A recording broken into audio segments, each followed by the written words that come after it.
Kung gusto mong magulat, hinding-hindi para sa'yo ang pelikulang ito.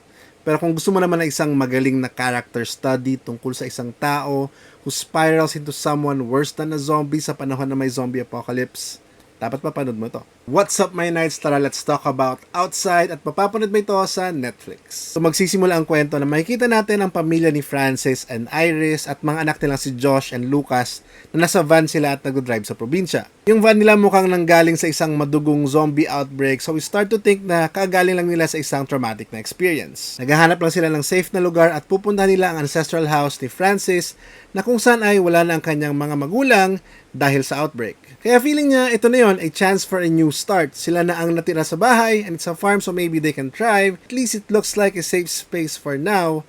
Pero may threat pa rin ng mga zombies. Dito magkakaroon ng conflict between Francis and Iris. Nasa isip ni Francis sa kanya ng bahay, he can make it his own, and finally makukuha na rin niya kung ano ang sa tingin niyang he deserves matapos ang lahat ng abuso sa kanya ng kanyang ama. Para kay Iris naman, the house is just temporary na baka may ibang lugar na posible nilang puntahan na may supplies, pagkain at gamot.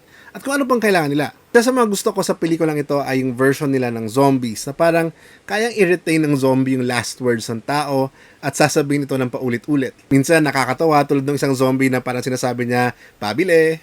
Pero madalas nakakatakot kasi pwedeng dasal ang huling salita nila o di kaya sorry o takbo. And it adds a very interesting detail sa kwento. Bilang isa namang character study, mapapansin mo na parang may feels ito ng The Walking Dead.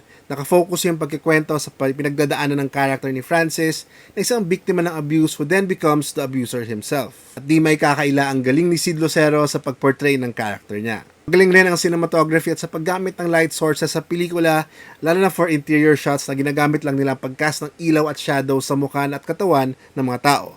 May konting vibes ito ng Night of the Living Dead ni George Romero na nagustuhan ko, but instead, Carlo Ledesma created the story from the point of view of a family struggling to keep their bond together. It felt a bit too long, but it had the right amount of tension to keep you interested. I think so far, this is the best Pinoy horror movie of the year, so let's see if it maintains that spot until the end.